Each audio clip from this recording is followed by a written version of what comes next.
Hello, this is Jeff Kelly. And in this video, I'm going to answer the question, is the Chapter 7 trustee going to take away my car? And the answer to this question, and almost every legal question, is it depends. So let's say you have a car that's paid for. Under Georgia law, there are certain exemptions we're allowed to take. And for a car, it's $5,000. So let's say you've got a used car, it's worth $5,000, it's paid for, you don't owe any money, no problem. You can file a Chapter 7, wipe out all your debt, and you're going to be able to keep that car. Now, we also have what's called the Wildcard exemption, and we can tack that on. And the Wildcard exemption is $10,000.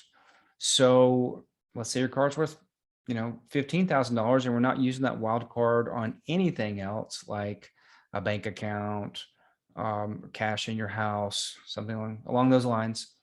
No problem. You'd be able to keep the car then as well. So let's say you owe money on the car, and there's a little bit of equity, less than $5,000, but let's say you owe $10,000 and we owe $10,000, the car's worth 15. In that situation, you'd have to sign something called a reaffirmation agreement with the car creditor.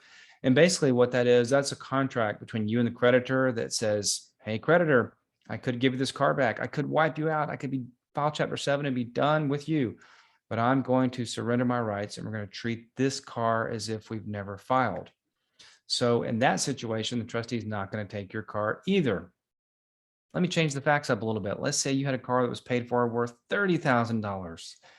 In a Chapter 7 situation, the trustee is going to take your car and sell it because there's too much equity.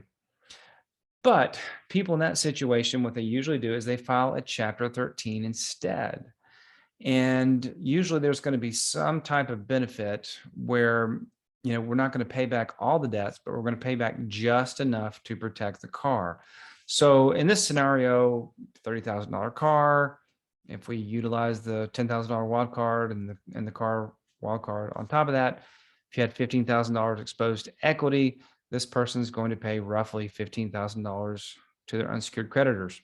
What if they owe $300,000 to the unsecured creditors?